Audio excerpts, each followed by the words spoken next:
ನಮಸ್ಕಾರ ವೀಕ್ಷಕರೇ.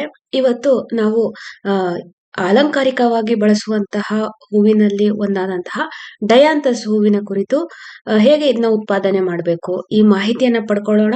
ನಾನು ಡಾಕ್ಟರ್ ಸನ್ಮತಿ ನಾಯಕ್ ATS, ತೋಟಗಾರಿಕೆ ವಿಜ್ಞಾನಿ, ICAR ಕೃಷಿ ವಿಜ್ಞಾನ ಕೇಂದ್ರ ಕಲಬುರಗಿ, ಕೃಷಿ ವಿಜ್ಞಾನಗಳ ವಿಶ್ವವಿದ್ಯಾಲಯ ರಾಯಚೂರು.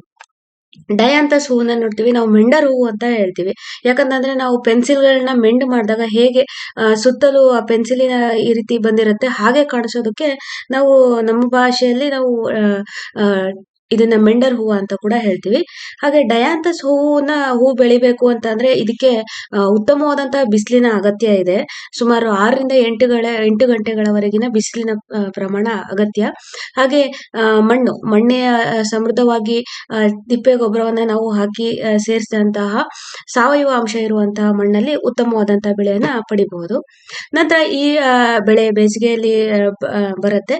ಹೆಚ್ಚಿನ ತಂಪು ವಾತಾವರಣ ಇತ್ತು ಅಂತಂದ್ರೆ ಬೆಳವಣಿಗೆಯಲ್ಲಿ ಕುಂಠಿತ ಆಗತ್ತೆ. ಆದ್ರೂ ಕೂಡ ಬಿಸಿಲು ಇತ್ತು ಅಂತಂದ್ರೆ ಉತ್ತಮವಾಗಿ ಹೂವನ್ನ ಬಿಡುವಂತಹ ಹೂವಿನ ಗಿಡ ಇದು.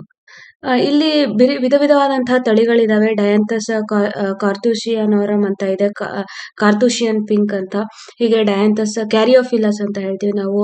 ನಂತರ ವೈಲ್ಡ್ ಕಾರ್ನೇಷನ್, ಹಾಗೆ ಗ್ರಿಡಾಡಸ್ ಕಾರ್ನೇಷನ್ ಅಂತ ಇದೆ, ಸ್ವೀಟ್ ವಿಲಿಯಂ ಅಂತ ಹೇಳ್ತೀವಿ ನಾವು, ಡಯಾಂಥಸ್ ಬಾರ್ಬಟಸ್ ಅಂತ ವೈಜ್ಞಾನಿಕವಾಗಿ.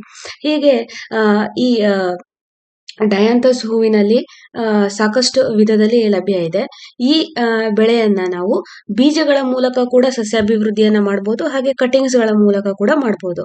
ಸೊ ಬೀಜಗಳ ಮೂಲಕ ಮಾಡ್ತೀವಿ ಅಂತ ಅಂದ್ರೆ ಆಗಸ್ಟ್ ಇಂದ ಅಕ್ಟೋಬರ್ ಅಥವಾ ಮಾರ್ಚ್ ಇಂದ ಏಪ್ರಿಲ್ ತಿಂಗಳು ನಮಗೆ ಬಿತ್ತನೆ ಮಾಡೋದಕ್ಕೆ ಒಳ್ಳೆಯ ಸಮಯ. ಈ ಬೀಜಗಳಲ್ಲಿ ಬಿತ್ತನೆ ಮಾಡಿದ ನಂತರ ಸುಮಾರು ನಮಗೆ 15ರಿಂದ 20 ದಿನಗಳಲ್ಲಿ ಮೊಳಕೆ ಒಡೆದು ಸಸಿಗಳು ಬರೋಕೆ ಪ್ರಾರಂಭ ಆಗುತ್ತೆ.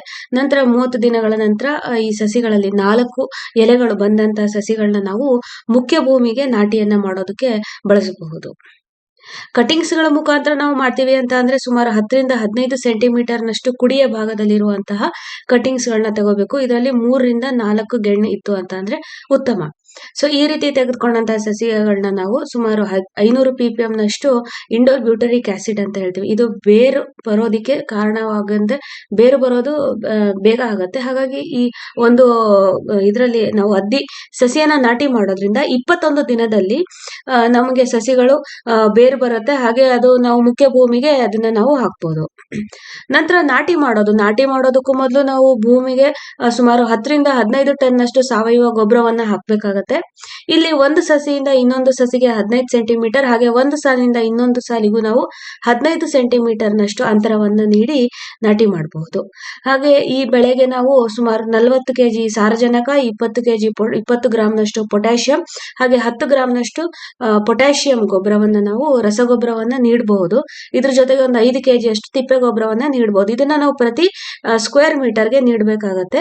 ನಂತರ ಈ ರೀತಿಯಾಗಿ ನಾವು ಎಷ್ಟು ಜಾಗಕ್ಕೆ ಕೊಡ್ತೀವಿ ಅದನ್ನ ನಾವು ಕನ್ವರ್ಟ್ ಮಾಡ್ಕೊಂಡು ಕೊಡಬಹುದು.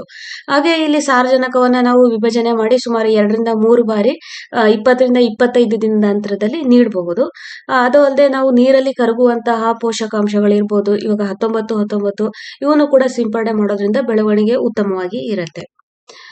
ಇಲ್ಲಿ ಹೆಚ್ಚಿನ ನೀರಿನ ಒಂದು ಅಗತ್ಯ ಇರೋದಿಲ್ಲ. ಮಣ್ಣು ತೇವವಾಗಿ ಇರಬೇಕು, ಬೆಳೆಗೆ ಉತ್ತಮ. ಹೀಗೆ ಕೂಡಿ ಚೂಟೋದ್ರಿಂದ ಕೂಡ ನಮಗೆ ಟಿಸಲು ಬರೆಯೋ ಪ್ರಮಾಣ ಹೆಚ್ಚಾಗತ್ತೆ, ಹಾಗೆ ಬ್ರಾಂಚಸ್ ಕೂಡ ಹೆಚ್ಚಾಗತ್ತೆ, ಹಾಗೆ ಹೂವಿನ ಒಂದು ಗುಂಪಿಗಳು ಕೂಡ ಹೆಚ್ಚಾಗತ್ತೆ. ಸೊ ಇದಿಷ್ಟು ಡಯಾಂಥಸ್ ಹೂವಿನ ಉತ್ಪಾದನೆ ತಂತ್ರಜ್ಞಾನದ ಕುರಿತು ಮಾಹಿತಿ. ಧನ್ಯವಾದಗಳು.